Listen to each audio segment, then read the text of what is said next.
Welcome to Helldivers 101 Bootcamp. You either just got Helldivers for Christmas, want to learn more about the game, or are one of my subs who I absolutely love who's watching this video even though you don't need it. Thank you. YouTube recommendation says people are demanding to know how do I play Helldivers, Helldivers 101, or what do I need to know to start playing Helldivers, so here it all comes in a very easy, digestible format. After you boot up the game, get through all the tutorials, all the updates, you will be on your ship. This is called a destroyer. There are many like it, but this one is yours. Love it, cherish it, and make sure you give it a funny name. Something you'd be proud to repost multiple times on Reddit, because people will ask on Reddit, and they will ask on Discord, what is the name of your ship? Be prepared with a funny answer. This is mandatory, Helldiver. So let's get to know your ship. After you walk out of the freezer, you'll see that there are two paths in front of you. You can go straight to the computer, or you can go right to the computer and the main cockpit. The first computer you encounter on the left over here, yours will look a little different than mine because mine's fully upgraded, but hey, you'll get there. This is the place to spend requisition slips and samples in order to upgrade your account. You can also edit your ship, and if you buy any sort of downloadable content, you can access it here, such as skins. Now fear not, there are a lot of options, but Helldiver, you will unlock everything, so the order you do it in does not matter. You will see all sorts of guides that tell you this is the must-have, this is the most needed, this is what you need to do. Ignore it. What you need to do is have fun. So buy the things that look fun. Buy the things that go big boom.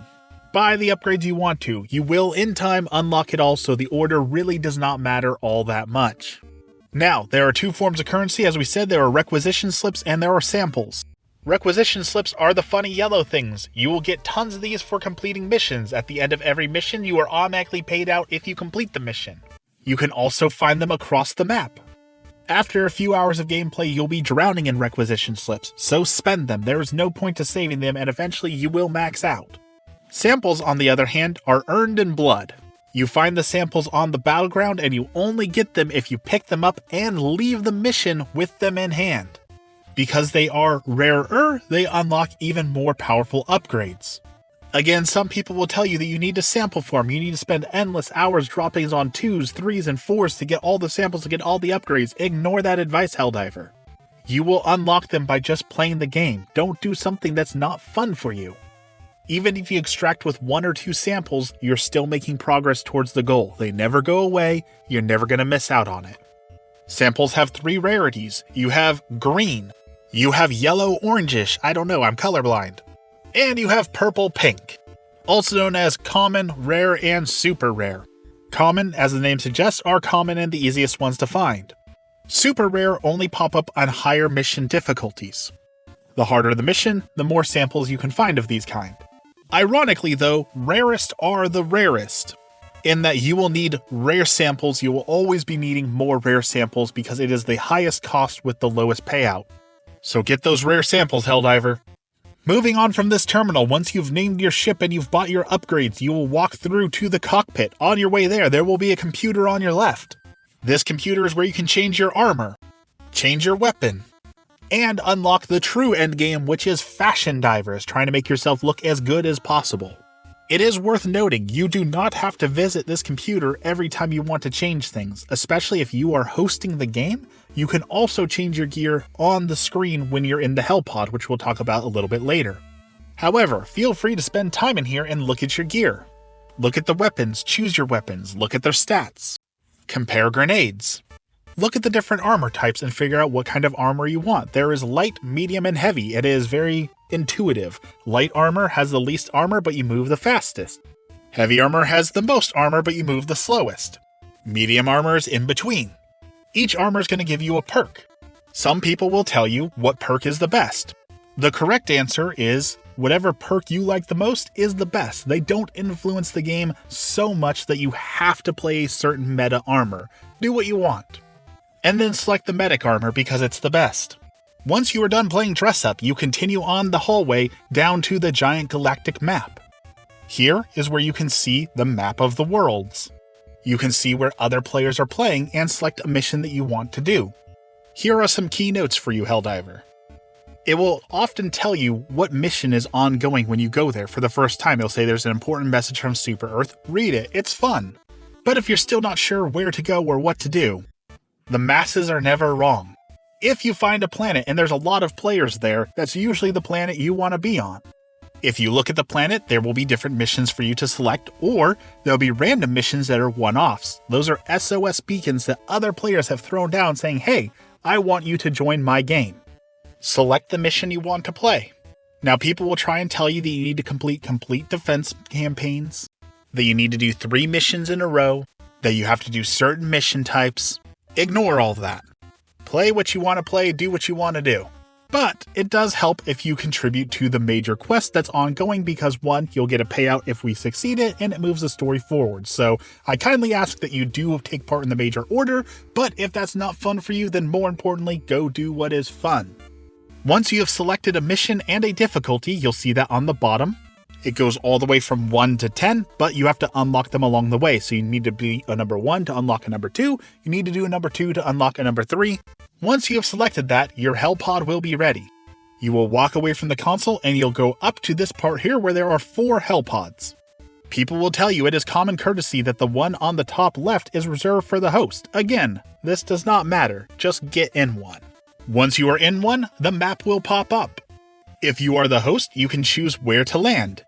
If you are not the host, you click randomly around the map spanning here, what about here, what about here, how about here, what about here, what about there, as is tradition.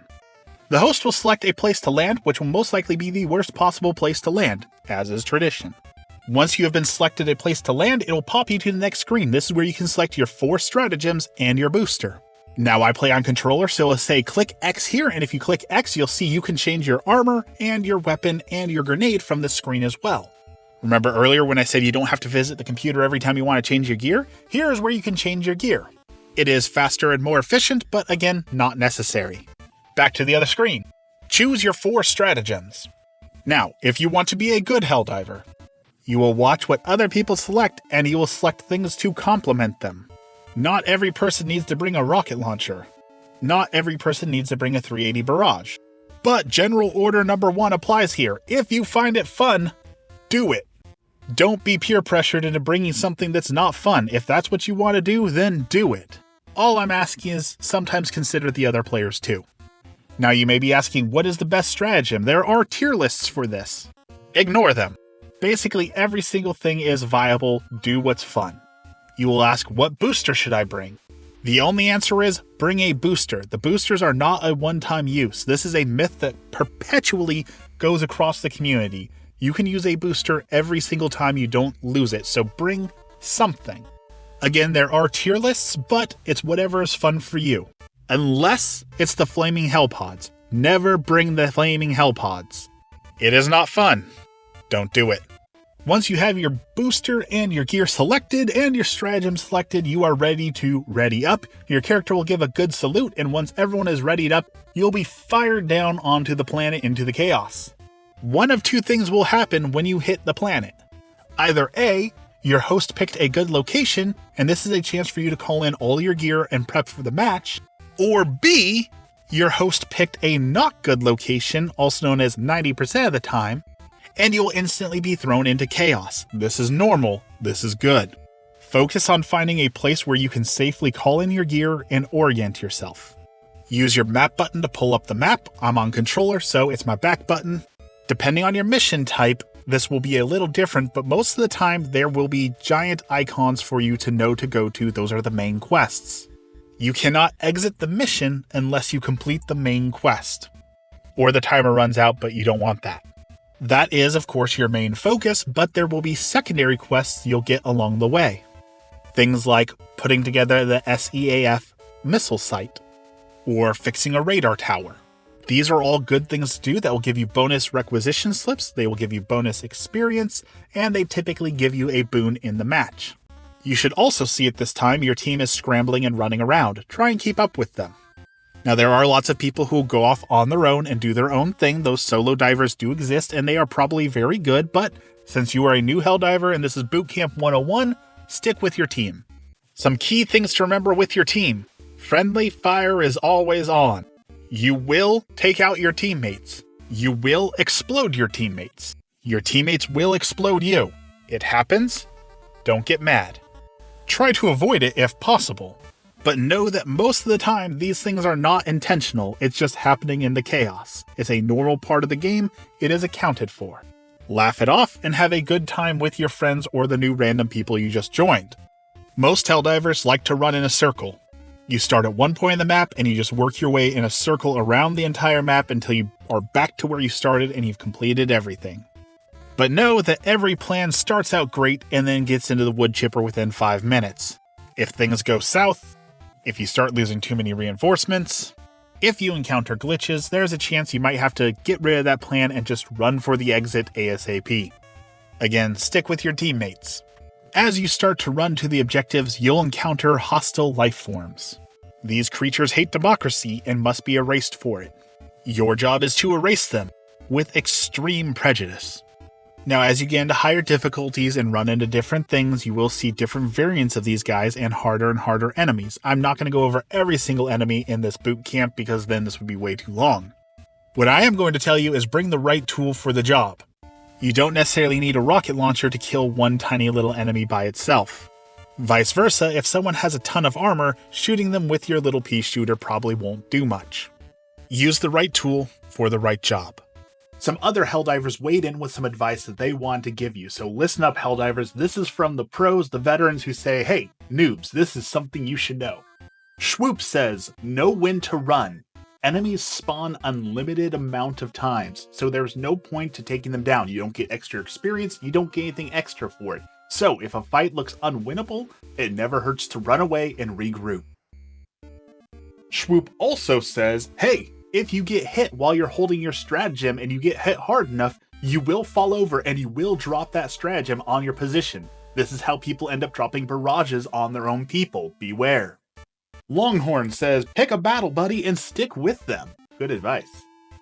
Commander says, trigger discipline and know when to go prone. If all of you are standing and shooting at each other, you're gonna hit friendlies. But if you go prone, it gives everyone a clear alley for shooting and you're less likely to get shot yourself. And this one's from Waffles the man himself, me. Did you know enemies have a limited call-in time? Not that they can call in a certain amount of times, but there is a cooldown in between when they call in bug breaches or call in reinforcements. So, if you're fighting enemies and you take them out quickly, you will have time to do objectives before they can call in reinforcements. If you learn this timer, you will be able to get the flow of the battlefield down much better, but it does take a little getting used to. It also means that if you get bogged down for too long, that cooldown will reset and even more enemies will come in, and that's where you need to run away. Alright, enough advice for a second. So, you've gotten your destroyer, you've gotten your gear, you've landed on the planet, you've done the objective, you've collected your samples, you've done your secondaries. What's left is to extract. Now, as I said before, extraction only happens if you've completed the main objective or you've run out of time. Once you complete the main objective, you'll see this giant beacon shoot down from the sky and it'll shoot up a blue light, and that is where you need to go. You can see it from almost anywhere on the map, and of course if you bring up your mini-map, you will see the extraction markers always there for you once it is active.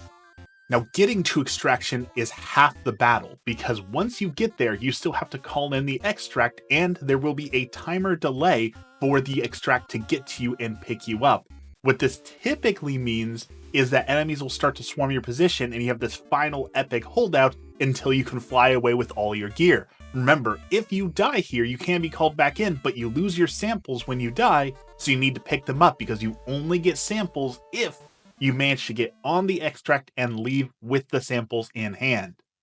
Now, I will note at the time of making this video, there is a known bug where sometimes extract is boring and nothing spawns and you just kind of stand around for a few minutes. It is really anticlimactic. I really hope they fix that one soon, but it does happen where you just kind of all sit around like that's it? Okay, we're winning, yeah. So it's a free win, but it is a little boring. So if that happens, they are aware of it, they are working on it. Some tips for extraction. As soon as you get there, call in the resupply on the extraction. You will need it, you will use it, it helps to have it there when you need it rather than waiting 15 seconds when you desperately need it. As well as call in all your other gear. If you call in, say, a recoilless rifle, your allies can pick it up if you already have one. It helps to have all your gear laid out so everyone can grab everything and do that final defense, especially if the monsters are spawning en masse which does happen. There is no bonus for getting on the extract with all your gear or with all your stratagems up or anything like that, so use it. Use everything at your disposal to take down those last minute enemies. Get on the extract, you'll fly away with your team, and that's where you'll see it racks up your score. You'll see how many samples you collected, you'll see the requisition slips you're getting, and that is it. You've completed a match. Then you take all those bonuses you just got, you spend them for upgrades, and you dive again.